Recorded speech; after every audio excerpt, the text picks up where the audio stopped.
Saudara, pengungkapan kasus judi online terus bergulir. Terbaru, nama Menteri Komunikasi dan Informatika periode 2023-2024 Budi Ari ikut terseret. Dalam dakwaan jaksa, nama Budi Ari ini disebut oleh terdakwa kasus judi online. Lalu bagaimana mengawal proses hukum kasus judi online hingga seluruh fakta sebenarnya terkuak? Kita bahas bersama dengan sejumlah narasumber di pagi hari ini.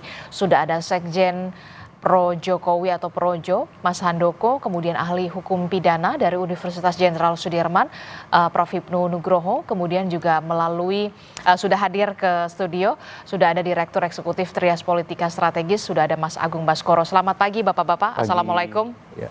Waalaikumsalam, Pak Handoko, Mas Agung. Iya.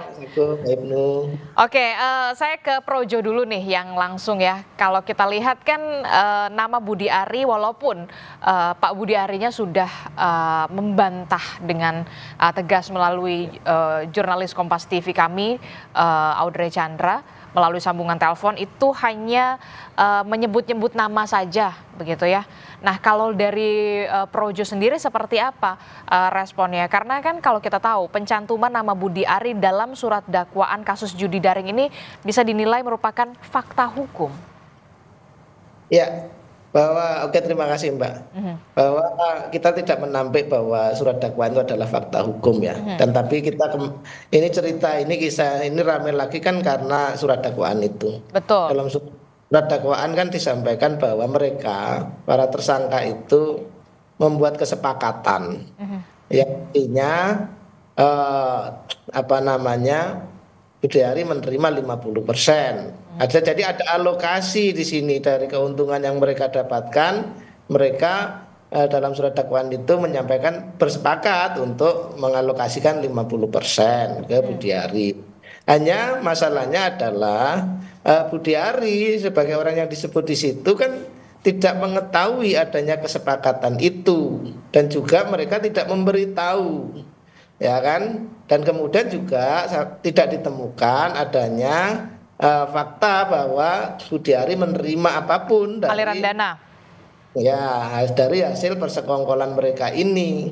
Jadi itulah yang kemudian 2 hari lalu saya juga membuat rilis untuk menjelaskan persoalan itu. Bukan kemudian artinya bahwa Budi Ari pasti terlibat, tidak. Tetapi yang jelas itu adalah kesepakatan mereka saja bahwa mengalokasikan. Yang di situ juga tidak disebutkan bagaimana, apakah Budi Ari mengetahui, tidak disebutkan. Dan kami yakin gitu kan dari selama ini kasus ini berkembang, Budi Ari tidak terlibat karena kami posisinya justru sebaliknya. Ketika Budi Ari diminta Pak Jokowi untuk menjadi Menteri Kominfo waktu itu, tugas besarnya adalah memberantas judi online yang saat itu sudah sedemikian marak dan dinilai sangat mengganggu bagi kehidupan ekonomi maupun sosial masyarakat kita, terutama di kalangan bawah.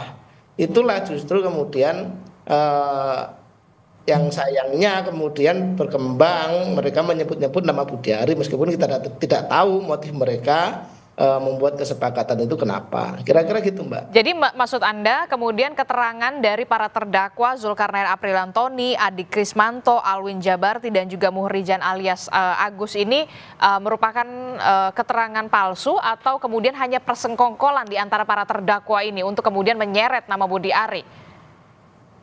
Saya tidak tahu palsu atau tidak. Yang jelas mereka bersepakat. Ya, kalau mereka bersepakat mungkin benar. Saya nggak tahu. Tapi Budi Ari sebagai orang yang dalam kesepakatan itu dialokasikan 50% katanya, itu faktanya tidak tahu dan mereka juga tidak memberitahu ke Budi Ari dan Budi Ari juga tidak menerima apa-apa gitu loh. Jadi itu yang ingin saya jelaskan. Kan misalnya oke, kami ini berempat bersepakat ngasih ke Mbak ini, kemudian Mbaknya nggak tahu dan nggak menerima apa-apa, kan begitulah kira-kira. Dalam sidang ini harus dibuktikan seorang Budi Ari benar-benar menerima aliran dana atau tidak sesuai dengan keterangan dari para terdakwa ya, untuk menguatkan dari keterangan para terdakwa. Tentunya karena kasus judi online ini sudah sedemikian panjang, sudah sedemikian lama dan menyita perhatian publik dan ini juga masalah besar bangsa kita. Kami tentu Projo ingin satu persoalan hukum ini juga segera menemukan titik terang siapa yang salah, siapa yang tidak segera terang dan tentu juga kami terus berharap bahwa perlawanan terhadap judi online ini nggak boleh kendor, Betul. ya kan? Nggak boleh kendor karena ini merugikan sekali bagi bangsa kita. Itu Mbak. Itu artinya juga seorang Budi Ari siap untuk nantinya juga dipanggil jika dipanggil di pengadilan untuk pembuktian di sana. Pasti siap lah sebagai warga negara yang baik. Pasti Budi Ari juga siap untuk membantu semua proses hukum yang berjalan. Saya yakin. Saya ke Prof. Hipnu. Prof. Hipnu ini kan rame lagi nih judi online begitu ya setelah ada nama Budi Ari gitu ya terseret kembali dalam surat dakwaan begitu yang dikatakan menerima 50% dari keseluruhan website yang dijaga dari surat dakwaan yang kemudian dibacakan begitu ya. Nah, kalau begitu ini kan kita lihat pencantuman nama Budi Ari ke dalam surat dakwaan itu adalah fakta hukum. Nah, dari fakta-fakta persidangan ini bisa tidak sebenarnya jadi penguat bagi penyidik? Karena kan kita tahu Budi Ari sendiri sebelumnya memang sudah diperiksa oleh Barreskrim begitu terkait dengan judi daring ini. Ya, gini Mbak Asti, jadi surat dakwaan itu adalah dokumen resmi yang dibuat oleh jaksa penuntut umum yang berdasarkan berita acara pemeriksaan di tingkat penyidikan yang kemudian diformulasikan dalam surat dakwaan. Formulasi surat dakwaan mengandung syarat formil dan syarat material. Syarat formil tentang identitas, syarat material tentang lokus dan tempus delicti dari suatu perbuatan yang dilakukan. Oleh karena itu, ketika menyebut orang-orang yang ada dalam surat dakwaan yang mungkin belum tentu, itu untuk menggambarkan suatu peristiwa yang terjadi ketika itu dalam suatu peristiwa terhadap judul, terhadap pengawanan web judul. Nah, ini yang digambarkan secara konkret. Nah, dalam penggambaran itu sudah barang tentu sudah ada siapa terdakwanya di antara 4. Nah, kemudian bagaimana yang lain? Itu akan diklarifikasi. Karena dalam mencari pidana itu adalah mencari kebenaran material, kebenaran sebenarnya. Sejauh mana di antara terdakwa dan yang disebut-sebut itu ada suatu hubungan. Memang ya dalam hal kajian pengungkapan suatu perkara itu Barreskrim juga penyidik Polri ini mungkin agak ragu ketika itu di penyidik kemudian dilempar ke penuntut umum untuk menunggu dalam suatu pembuktian. Makanya kalau memang nanti seperti Pak tadi disampaikan bahwa Pak Handoko tadi ya nanti kan dihadirkan, pertanyaan dihadirkan nanti adakah penguat ataukah tidak. Ini yang akan timbul di dalam suatu persidangan nanti. Jadi persidangan dalam suatu konsep persidangan mencari bukti itu bagian juga alternatif. Ketika dalam penyidikan itu masih ragu-ragu, dilempar pada penuntut, siapa tahu dalam penuntutan ini akan berkembang, akan menunjukkan bukti-bukti. Kalau tidak, ya sudah selesai. Jadi Anda ingin mengatakan kepolisian ragu-ragu kemudian dilempar kemudian ke kejaksaan, begitu? Ya, karena kalimatnya kan ada namanya itu pembagian tadi Pak Handoko tadi menerima atau tidak itu lain soal, tapi disebut itu artinya kan, wah ini gimana ini kan gitu kan. Sebab kalau menerima dakwaannya bukan 27, mungkin permufakatan kan gitu kan, persekongkolan ini kan tidak. Ini kan kaitannya adalah mentransmisikan konten judi online, kan gitu loh. Nah, mengkontensikan online itu berarti kan mungkin Pak Menteri itu hanya karena sebagai menteri ya diminta kaitannya bagaimana kok ini bisa terjadi. Nah, itu suatu yang wajar karena semua yang bertanggung jawab itu adalah menteri dalam suatu penilaian suatu perkara. Gitu. Oke, berarti menunggu dulu pembuktian di persidangan, baru kemudian ketika di persidangan pembuktiannya sudah jelas, barulah kemudian penyidik bisa bekerja di sini atau bagaimana sebenarnya? Kan sudah 4 tersangka nanti, Mbak. 4 tersangka ini harus terbuka nanti. Bagaimana terjadi? Betulkah ada kesepakatan betulkah sudah menerima ataukah hanya menulis dari Pak Handoko tadi, wah ini ancang-ancang untuk besok dan sebagainya. Itu yang terjadi. Kalau itu terjadi nanti, ya lain soal. Tapi kalau tidak, ya berarti tidak terjadi apa-apa. Disinilah yang akan diupas nanti dalam suatu pembuktian, khususnya adalah peran tersangka ini. Apakah nanti membuka ataukah tidak? Ataukah hanya sekedar menulis tadi? Begitu. Oke, berarti perlu ada konfrontir di sini ya. Seorang Budi Ari di persidangan perlu hadir di sana dengan dikonfrontir dengan para terdakwa sesuai dengan keterangan terdakwa yang masuk ke dalam surat dakwaan. Ya, kalau surat dakwaannya berbunyi seperti itu, mau tidak mau ada konfrontasi, dikonfrontir. Karena paling tidak sebagai menteri kok ditulis seperti ini, betul atau tidak? Oh tidak, karena begini. Oh betul lah. Ini nanti akan diadu nanti dari para terdakwa yang sekarang ini yang menyebutkan dalam dakwaan seperti itu. Oke, bagaimana respon Projo? Harus ada konfrontir di sana, dikonfrontir antara Budi Ari dan juga para terdakwa untuk membuktikan. Itu proses hukum, Mbak. Silahkan proses hukum berjalan dengan baik ya. Kita warga negara yang baik tentu ngikutin semua proses hukum yang baik. Kalau kemudian di situ dinyatakan oh tidak ada bukti apa-apa, ya sudah, memang Budi Ari tidak terlibat, kan silakan. Kalau kemudian ternyata ada keperluan lain, ya tentu Budi Ari sangat siap, karena kayak misalnya waktu lalu dipanggil oleh Barreskrim untuk memberikan keterangan, ya datang memberikan keterangan. Jadi niatnya memang niat baik. Ini kami dari Project juga menilai sebagai bagian dari perjuangan kita bersama untuk memberantas judi online. Memperjelas situasi ini saya pikir satu hal yang bagus. Nanti bagaimana arah pemberantasan judi online ke depan bisa berjalan. Kira-kira gitu, Mbak.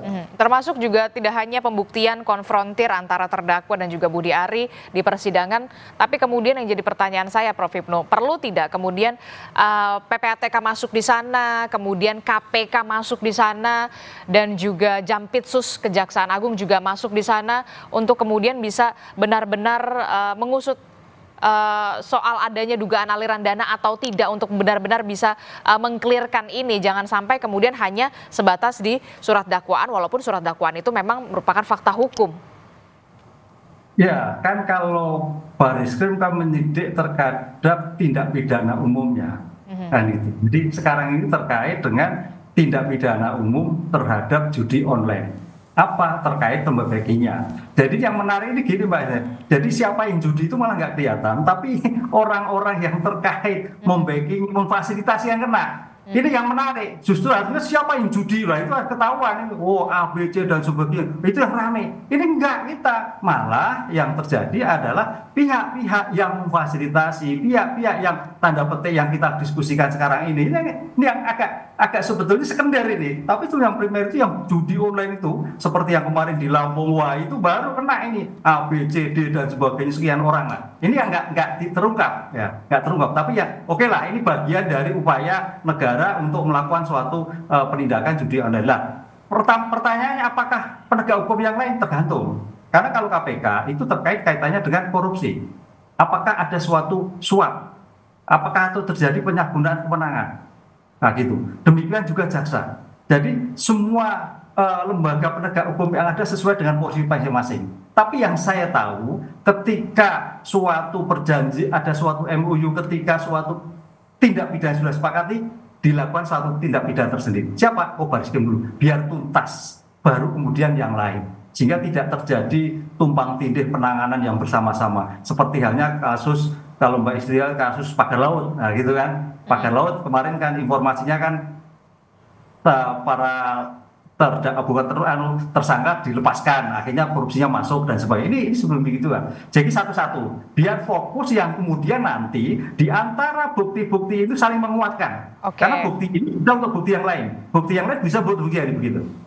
Oke, tapi kemudian kenapa ini kemudian menjadi apa ya, menjadi sorotan begitu ya? Karena kan kita tahu terdakwanya ini ada nama Zulkarnain Apriliantoni yang kemudian kita tahu mantan komisaris BUMN, ada juga nama Adi Kismanto yang merupakan staf ahli dari Kominfo ketika kita tahu pemerintah pusat tengah gencar-gencarnya untuk memberantas judi online, justru kemudian orang di dalam internal sendiri yang kemudian di dalam dugaan membackingi begitu ya, yang kemudian sekarang menjadi terdakwa begitu, Prof. Hipnu. Tapi saya ke Mas Agung dulu. Mas Agung, nama Budi Ari ini menarik begitu ya, karena apa?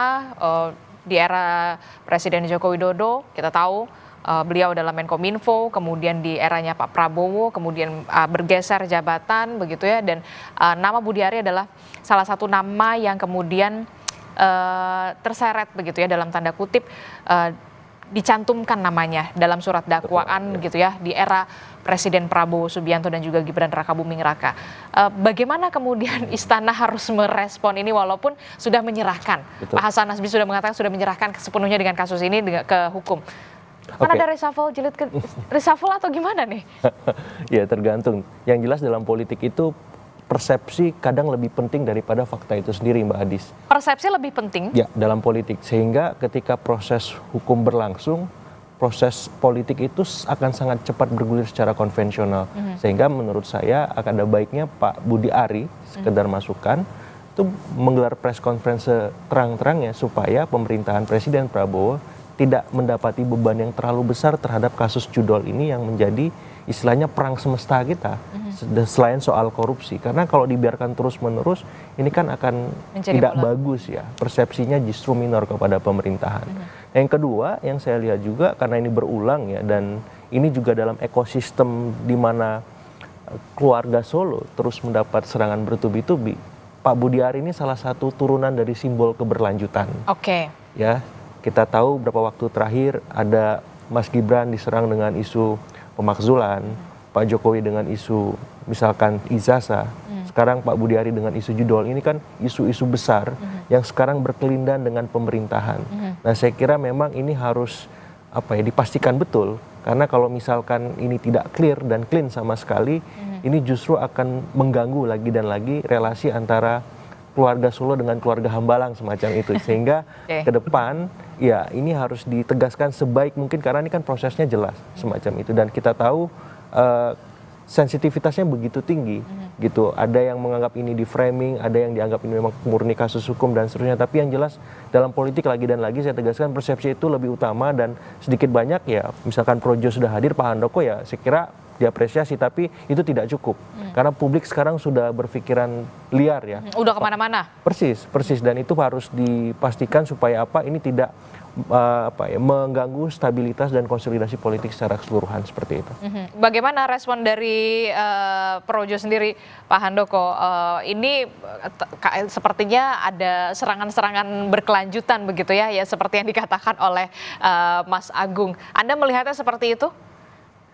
Ya, kalau dalam konteks kami sebagai entitas politik memang bacaannya ya bisa kemana-mana ya, artinya ini kan bukan ruang kosong ya, semua bisa terjadi, semua skenario bisa dijalankan, tetapi ya itu tadi Mas Agung kan sudah menjelaskan konstelasi politiknya. Saya pikir bagi kami ya apapun, tadi seperti saya sampaikan bahwa memang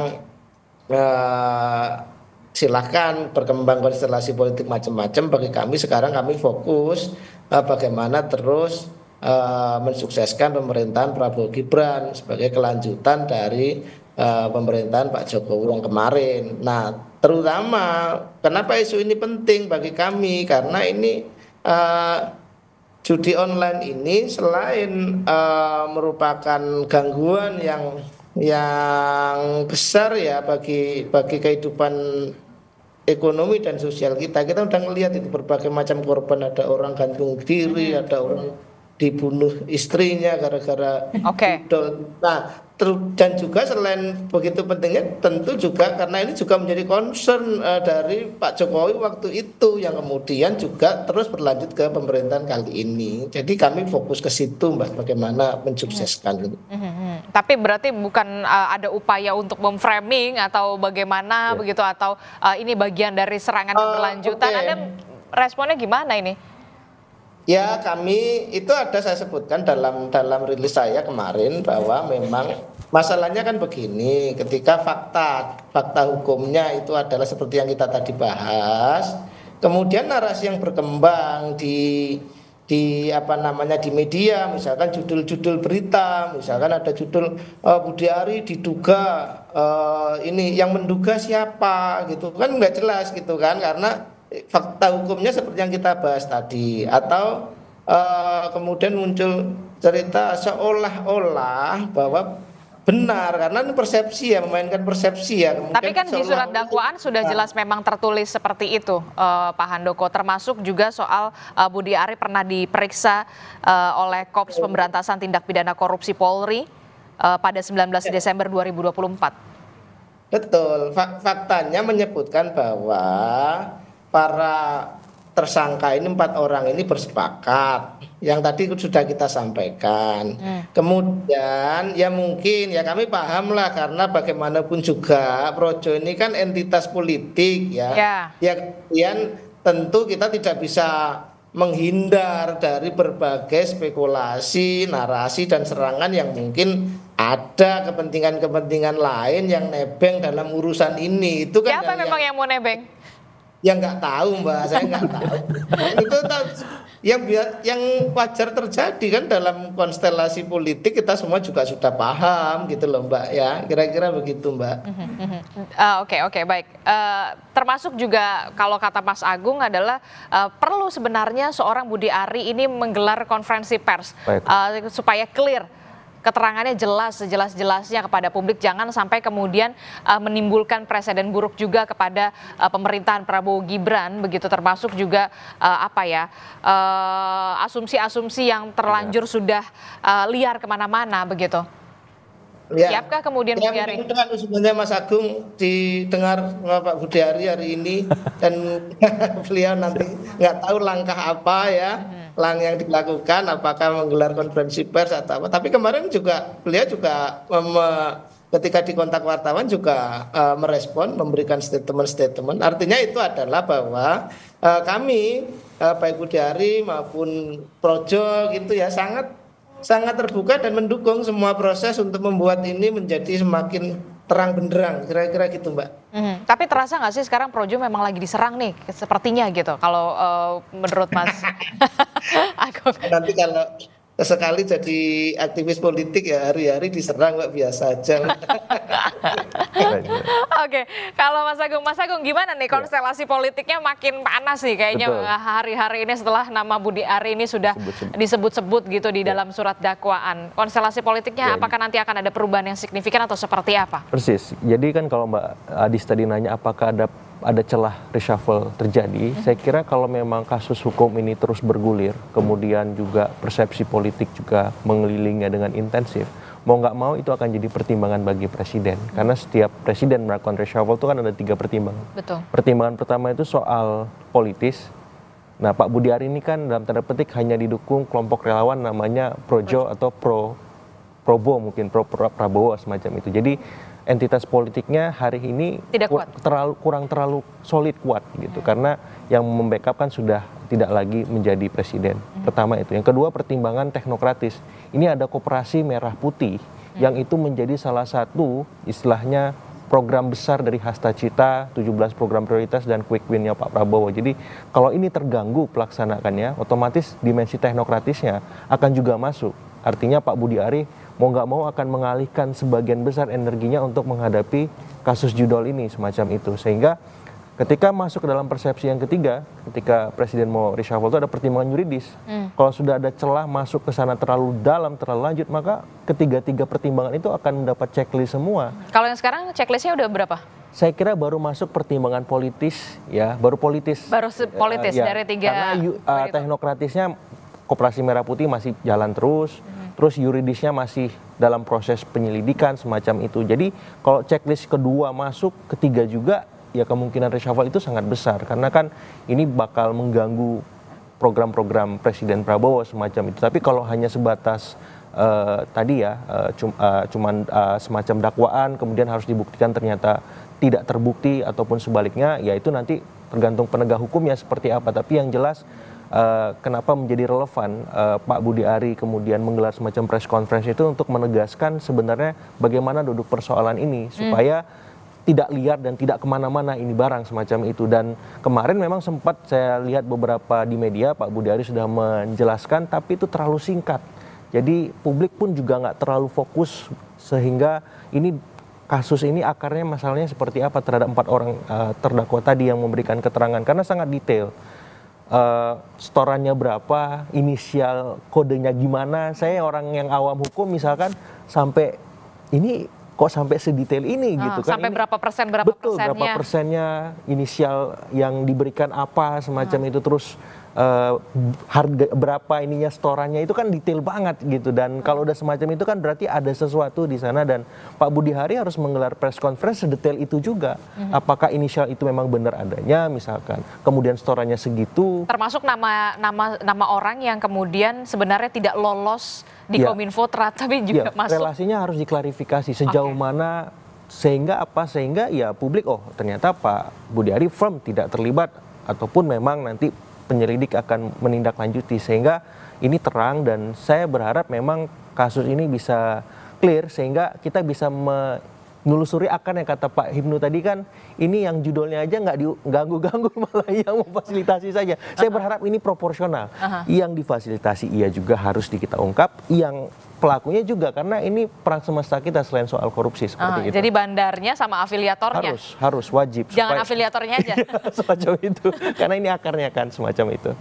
Lalu bagaimana kemudian benarkah Budi Ari sudah siap untuk bisa menyampaikan secara detail begitu ke hadapan publik, karena memang di surat dakwaan pun secara detail, termasuk juga benarkah polisi nanti juga akan bisa bergerak cepat dengan adanya fakta hukum dari persidangan, termasuk juga nanti pembuktiannya akan seperti apa? Jangan dijawab dulu Prof. Hipnu dan juga Mas Handoko, kita akan kembali usai jeda. Kami kembali.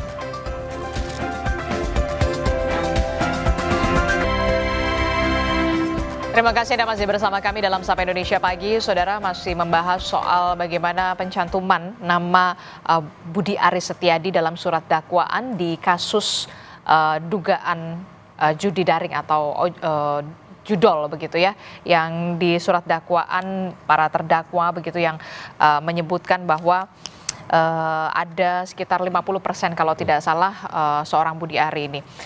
Masih membahasnya bersama dengan Mas Handoko dari Projo, kemudian dari Prof. Hipnu dan juga Mas Agung. Tadi Mas Agung sudah mengatakan ada berbagai macam pertimbangan sebenarnya soal reshuffle, tapi ada pertimbangan politis, kemudian teknokratis, kemudian yuridis begitu. Nah, kalau Projo sendiri sudah ada komunikasikah sejauh ini dengan Pak Budi Ari sampai akhirnya nanti tiba di tanah air? Karena kan informasinya sekarang masih di luar negeri ya. Sudah ada komunikasi membahas soal ini, langkah apa yang nanti akan dilakukan seorang Budi Ari, termasuk juga apakah nanti akan melakukan keterangan pers begitu ya untuk memberikan keterangan atau menyampaikan informasi sejelas-jelasnya, sedetail-detailnya, sama seperti surat dakwaan yang begitu detail juga disampaikan dalam persidangan. Mas Handoko. Ya, kalau komunikasi ya tentu saya berkomunikasi selama ini dan juga selalu intens komunikasi saya. Ya kemarin terakhir komunikasi saya itu beliau masih di Roma, tetapi kayaknya sore waktu sana terbang ke Jakarta. Mestinya hari ini sudah sampai. Harusnya hari ini sudah sampai. Harusnya. Jadi kalau itu tentu kami, karena ini sangat menyangkut organisasi ya, sangat menyangkut Projo, tentu ya Budi Ari selalu koordinasi dengan saya. Kecuali kalau urusannya adalah internal kementerian, itu urusannya lain lah. Tapi karena dalam persoalan ini dan juga bagaimana pemberitaan selalu yang muncul kan sebagai ketum projo itu selalu muncul, sehingga tentu kami berdiskusi terus dalam konteks ini gitu. Termasuk soal minimal saya kan bisa kalau diminta ngobrol di TV begini bisa jawab gitu. Oke, termasuk juga soal pasti kan, wah ada potensi reshuffle atau tidak, apakah kemudian seorang Budi Ari akan sudah siap ketika memang akan ada reshuffle selanjutnya begitu, walaupun kita tahu reshuffle itu hak prerogatif dari presiden.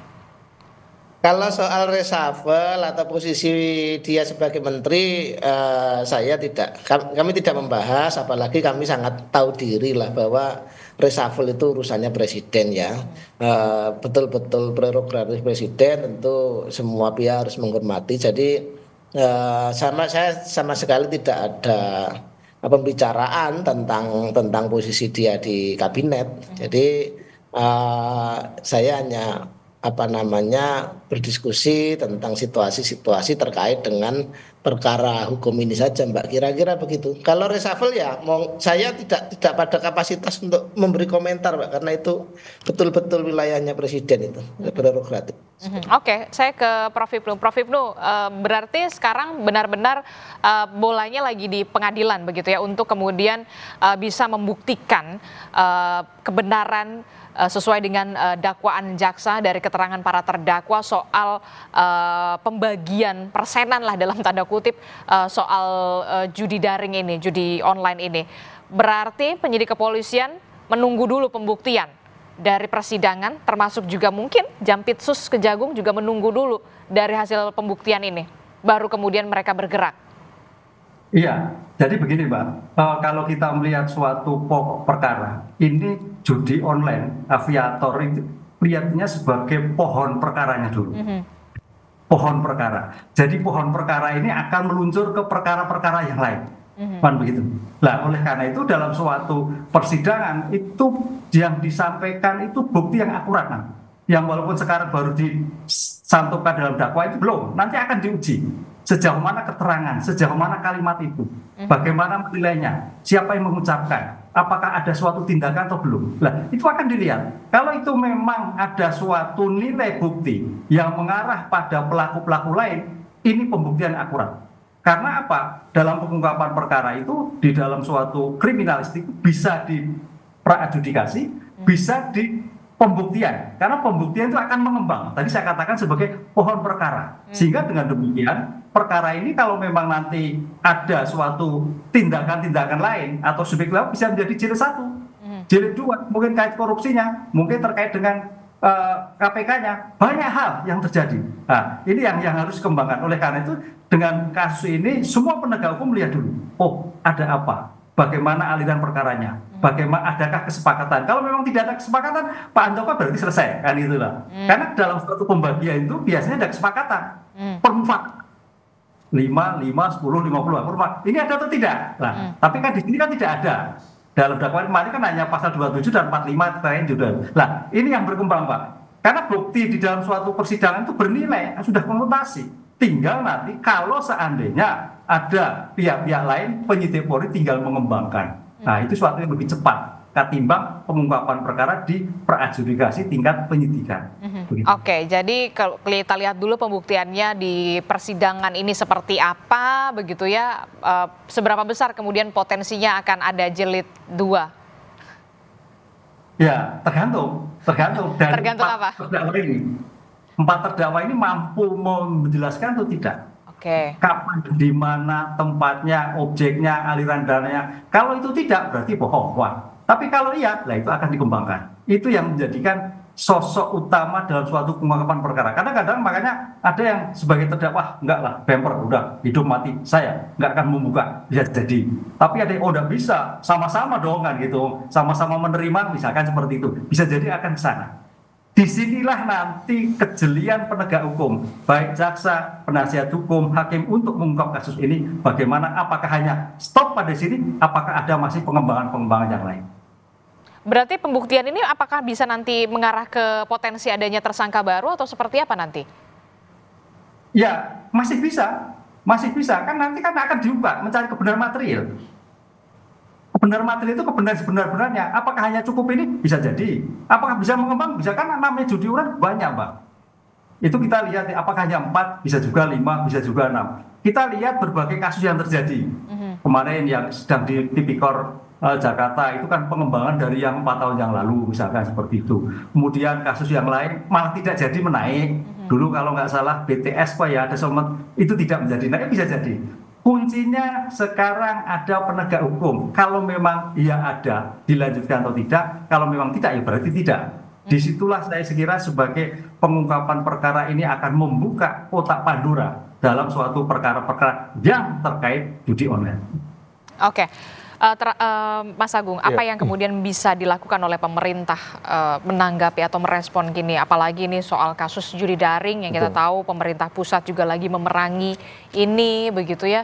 Dan nama Budi Ari juga jadinya terseret-seret, begitu. Walaupun kita tunggu pastinya pembuktian di persidangan akan seperti apa. Bagaimana kemudian pemerintah pusat harusnya merespon ini? Ya, saya mengapresiasi statement dari Kepala Komunikasi Presiden ya, Hasan Nasbi, yang kemudian menyerahkan seutuhnya proses ini kepada proses hukum, jangan sampai kita melampaui itu, dan itu hal yang cukup objektif untuk bisa dipastikan oleh pihak istana agar ya dalam tanda petik tidak ada intervensi apapun dalam proses kasus ini berjalan semacam itu. Tapi saya ingin masuk dalam konteks di mana perihal judol ini menguji relasi antara keluarga Solo dengan keluarga Hambalang. Apakah akan solid seterusnya atau renggang selanjutnya semacam itu. Yang kedua juga suka atau tidak ini juga menggoyang kursi Menteri Koperasi. Jadi kursi panas nih. Dan suka atau tidak ini juga memberikan efek kepada menteri-menteri di Kabinet Merah Putih maupun Koalisi Indonesia Maju Plus sendiri, melihat bagaimana kursi goyang tadi, kursi panas tadi akan dalam tanda petik berimbas positif atau negatif kepada mereka. Karena sedikit banyak ya tadi Pak Budi Ari ini kan turunan dari narasi keberlanjutan itu. Turunan langsung bahkan. Bila ini dihujam turunannya itu berarti kan dalam tanda petik ada alarm politik keras yang diberikan kepada dalam tanda petik keluarga Solo untuk ya dalam tanda petik ya berbenah, berbuat sesuatu agar ini tidak berdampak kemana-mana. Ke menteri-menteri yang lain yang memang terafiliasi dalam konteks keluarga Solo seperti itu. Tapi kemudian kekuatan Projo ini walaupun memang sudah tidak ada lagi kemudian, tapi masih kuat nggak sih sebenarnya? Ya, saya kira relevansi ketika misalkan hari ini ada arahan Pak Jokowi mau bergabung ke PSI, saya kira itu bisa menjadi semacam skoci politik bagi teman-teman relawan yang lain untuk berhimpun di sana, terkonsolidasi, karena kan selama ini berserak, ya Projo ada, masih belum ini ada, kelompok relawan mania, ya ada kelompok relawan merah putih, ada macam-macam lah. Jadi ini berserak semua ketika ada PSI kemudian muncul sebagai entitas tunggal dalam tanda petik Jokowisme itu, Jokowiisme, otomatis ini kan bisa berhimpun, bisa terkonsolidasi di sana, dan sehingga bisa juga merespon, menangkis, membentengi keluarga Solo dan member-membernya supaya tidak mendapat dalam tanda petik serangan bertubi-tubi seperti sekarang. Dan ini tidak berhenti-berhenti, Pak Handoko ya.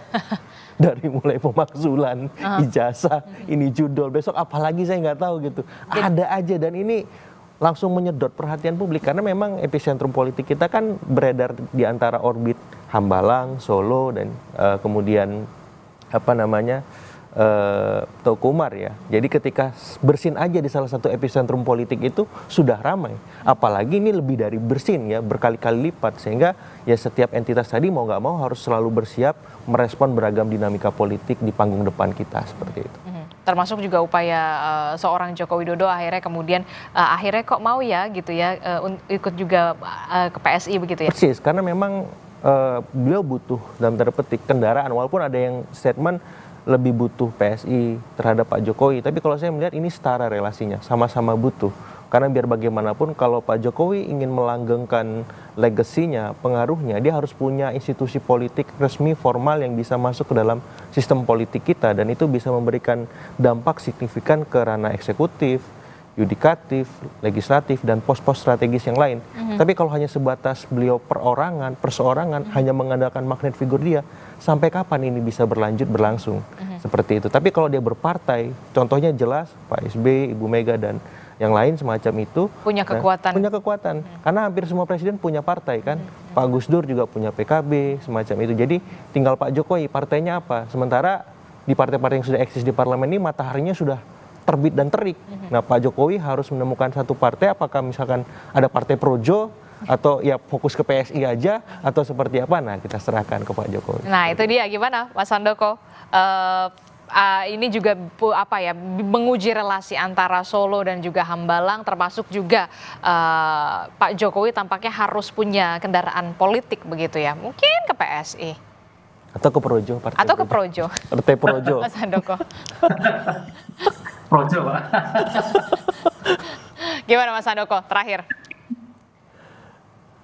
Mas Handoko masih di mute, Oke, silahkan Mas Handoko terakhir, singkat saja. Ya, kalau soal itu kita lihat saja nanti. Ya, lihat saja nanti. Gitu. Termasuk juga menguji relasi Hambalang dan juga Solo.